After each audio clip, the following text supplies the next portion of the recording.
Welcome to Imprint, a podcast about creating a home and life you love. I'm Natalie Walton, an interior designer, stylist, and best-selling author focused on an holistic approach to homes. Each week, I'm sharing insights and interviews about the creative process to help you enhance both your interiors and well-being, as well as provide you with the tools and resources to make considered and sustainable choices with all that you create. Hello, everyone. Welcome to Imprint. I'm Natalie Walton, and today we're diving into a topic that may challenge what you've always believed: why quitting might actually be the smartest decision you can make for yourself and your creative business. You've probably been told your whole life to never give up, to push through no matter what. But what if that advice isn't always right? And this is what I always believed: never, ever give up. It was my mantra. I actually think that my stepdad used to have this poster of somebody strangling a duck or something, and it said, never, ever give up.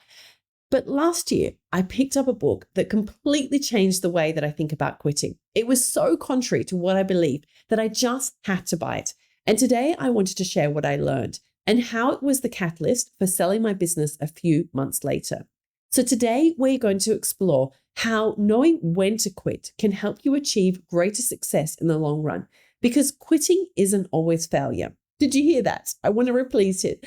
Quitting isn't always failure. Sometimes it's actually the key to your next big breakthrough. So let's get started. All right. So the first big idea I want to share with you about this is the problem with never quitting. We've all heard those motivational mantras, never give up. Winners never quit. And one of my favorite books that proves the science behind this is Grit by Angela Duckworth.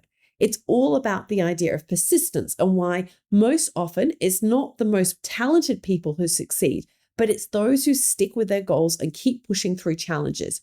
But here's the catch, and this is what we choose to ignore sometimes, or we don't pay enough attention to. Grit, the book and the idea, emphasizes persistence in the right direction. It's not about blindly continuing something that isn't working. It's about knowing when to double down and when to pivot. Even Duckworth acknowledges that perseverance alone isn't enough. You need to be pursuing something that still has real potential. That's where today's conversation comes in. We need to learn how to recognize when quitting is actually the smartest move. Because here's the reality: successful people quit all the time. The difference is they quit strategically. They understand that quitting the wrong things at the right time creates room for the right opportunities. Another book that I really enjoy, called The Dip by Seth Godin, explains that winners quit the things that aren't worth pursuing so they can double down on what truly matters. Seth Godin puts it really simply. He says, winners quit all the time. They just quit the right stuff at the right time. There's an example that I wanted to share from the book that really did change my life, and I'll tell you why in a second. And so the book is called Quit by Annie Duke. Now, let me give you just a quick little backstory. I did share this in my episode about why I sold my business, but in case you haven't heard that, we were visiting Tasmania last year to see my sick mother-in-law, and unfortunately, she had months to live. And while we were there, I visited one of my favorite bookshops, the Hobart Bookshop in Salamander Place. And it was browsing the titles, and I saw the words quit in bold letters on a bookshelf. It was when, sometimes when they turn the book so it's facing towards you, it's not just the spine. And I thought, what? You don't quit? Why would somebody suggest that? It was so contrary to what I thought. And then I read the blurbs on the cover. There were recommendations by Nobel Prize winner Daniel Kahneman. And on the top of the book was a blurb from Seth Godin, who, as you would know, I am a big fan of. And this is the blurb that he wrote. There aren't many times you will say, this book has changed my life. This is one of them. And then on the back cover, Adam Grant, someone else who I really admire, he wrote, will help you figure out when to persist and when to pull the plug. So, of course, I bought the book. And in between visits to my mother-in-law and family time, I just couldn't put it down. And it starts with the story of Muhammad Ali. It's a really engaging book. And so it's really a cautionary tale of not quitting soon enough. So in 1974, boxer Muhammad Ali pulled off one of the greatest upsets in the history of sports when he knocked out George Foreman in the famous Rumble in the Jungle event. And in that moment, he regained the heavyweight boxing championship, which he had lost after being stripped of his title earlier when he refused to serve in the Vietnam War. And Muhammad Ali, he became a symbol of grit. But his story didn't end there. He fought for 7 more years. In the end, he couldn't get a license to fight. He was getting beaten so badly in every match. The same, and this is what Annie Duke writes in the book, the same grit that helped Ali become such a great champion, admired and revered almost without equal, became his undoing when it drove him to ignore signs that were obvious to anyone on the outside looking in that he should quit. That's the funny thing about grit. While grit can get you to stick to hard things that are worthwhile, grit can also get you to stick to hard things that are no longer worthwhile. The trick is in figuring out the difference. So she goes on to explain, we tend to see grit as a virtue and quitting as a vice. We often mix up the idea that, if you stick to something, you will succeed on it based on the idea that everyone who has succeeded has obviously stuck to something. But she says success does not lie in sticking to things. It lies in picking the right thing to stick to and quitting the rest. The nuance here is really important. But, in general, people don't like quitting.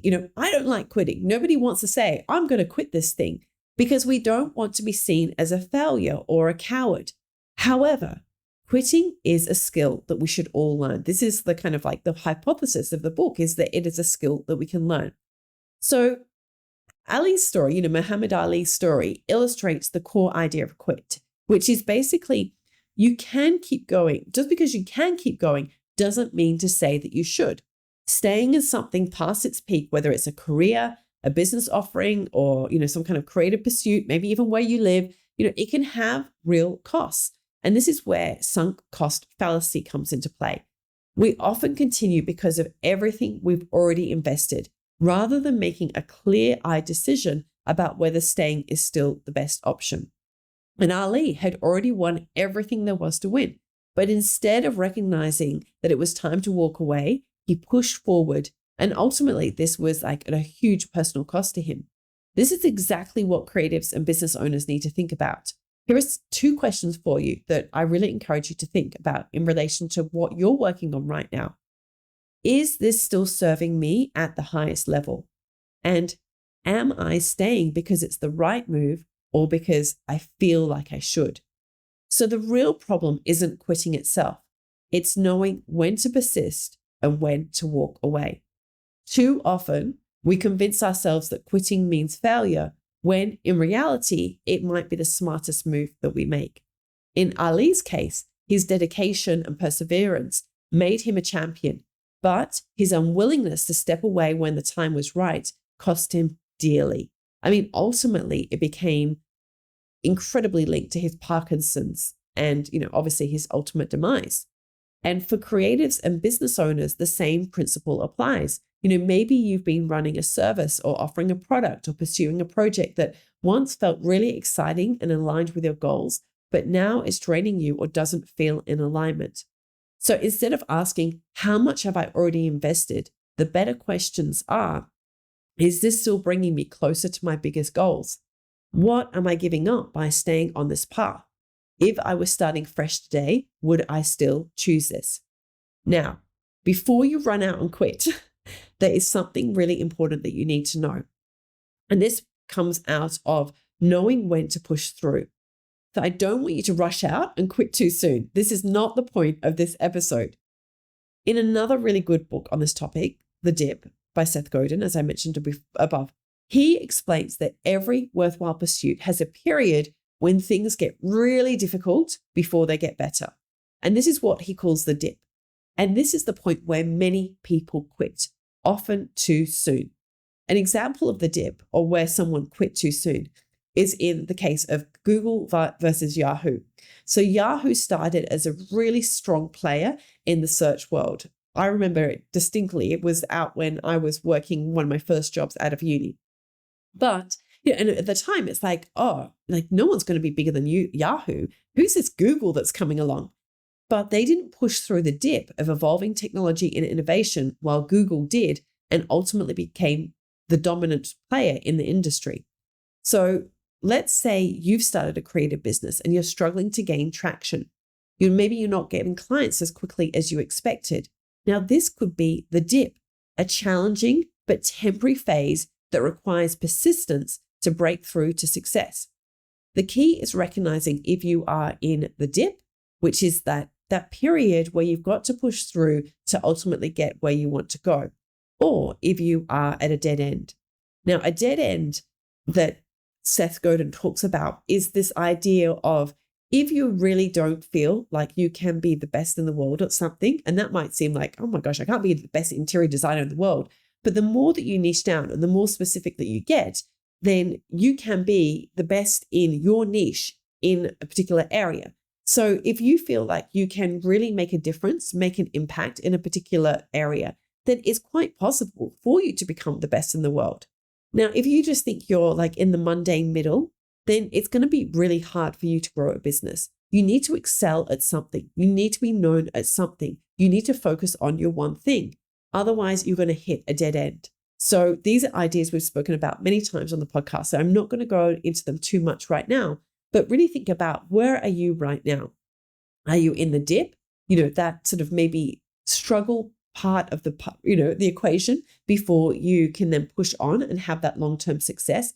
Or are you really hitting a dead end? Whether that is in terms of you just don't really have the passion for it, or maybe you just don't want to push yourself to become, great at what you do and create that exceptional experience within your niche. So how do you know the difference? If you're still making progress, even if it's slow and there's potential for real growth, push through. But if you've reached a point where further effort won't change the outcome, then that is when quitting might be the best choice. So the third idea that I want to share with you today is why quitting can be a smart move for you and also a skill to learn. So, in general, society teaches us that quitting is failure. But here is the important part. Strategic quitting allows you to focus on what's truly worth pursuing. Seth Godin writes, if it's not going to put you on a path to being the best in the world at something, quit. The example here is with Steve Jobs. Now, he quit several product lines at Apple, like they were looking at printers and PDAs, which are personal devices. And instead, they focused on high impact products such as the iMac, the iPod, and the iPhone, which ultimately transformed the company. They became known as the best in the world for their niche. No one else was doing those things. The iPod, no one else was doing that. They became known for that thing. So it really is important to understand the difference, this idea that scarcity creates value. The fact that the dip exists is why the rewards at the end are so valuable. Most people give up before they get there. Medical school, for example, has a huge dip. There were long years of studying, sleepless nights, huge amount of debt to become a doctor, to get your way through medical school. But that's why being a doctor is highly respected and also incredibly well compensated. We've got many friends who are actually doctors, and while we had finished our university degrees, they were still studying, they were still doing their residencies, and, they were still living that life, working shift work, doing all the things. And now they are really benefiting from that because they are paid exceptionally well and live really good lives. So how do you know when to push through? So like I said, really know if you're in the dip, not a dead end, because success is on the other side if you persist. Another example for you, Amazon started as a bookstore, but Jeff Bezos faced years of financial losses before he turned it into a global e-commerce giant that it is today. Had he quit too soon, Amazon wouldn't exist. So knowing the difference between when you should stick and when you should quit is a skill we can learn.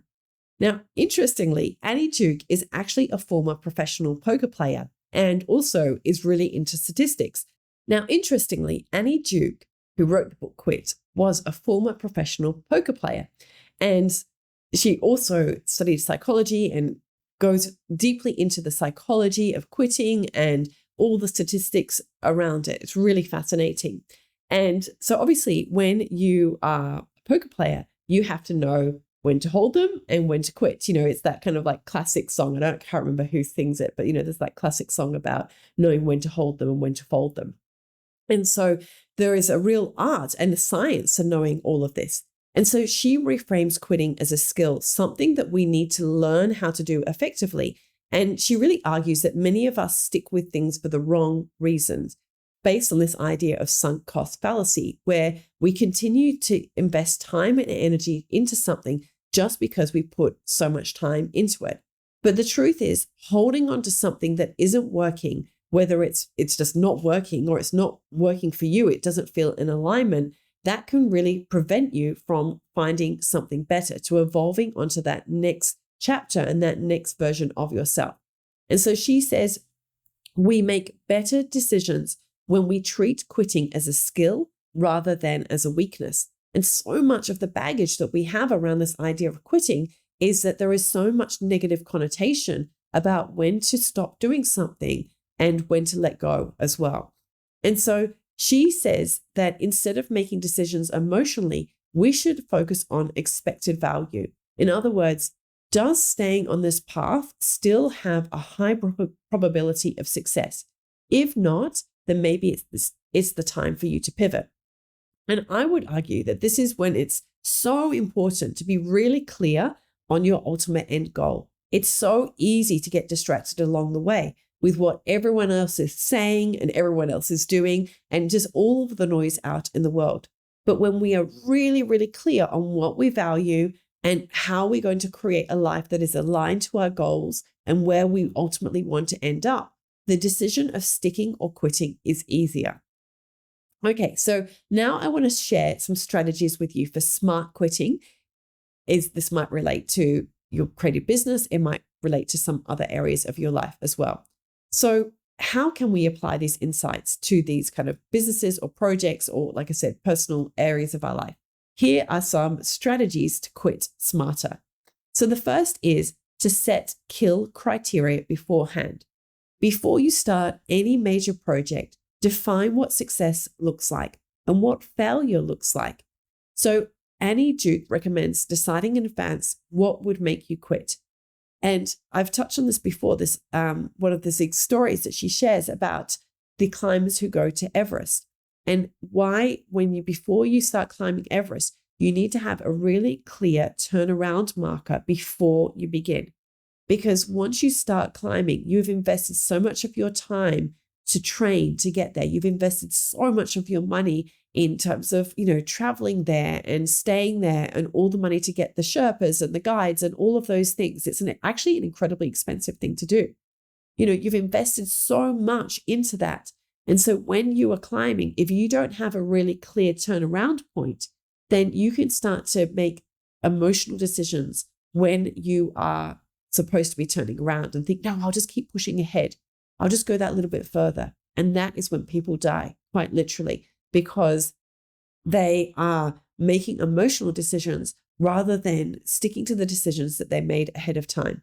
So maybe for you, if your business isn't generating a certain amount of revenue by a certain point in time, maybe it is time for you to pivot.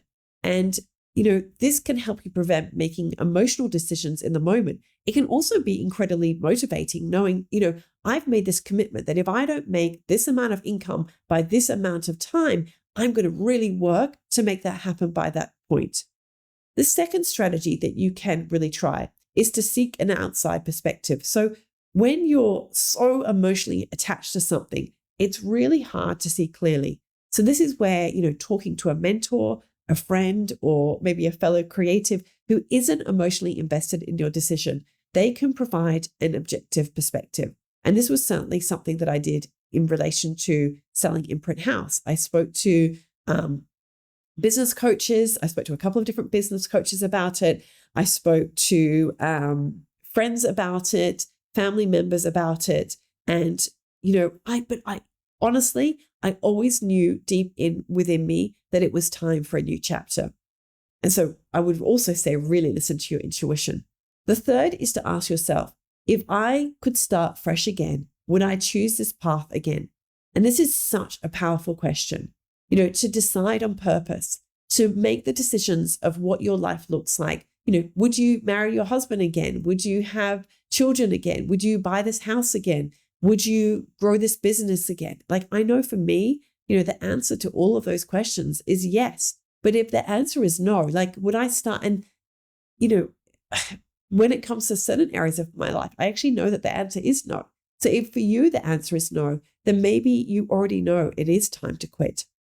And the fourth idea that I want to share with you is perhaps for you, it's a good idea to quit small first. So if quitting feels scary, start by letting go of something small.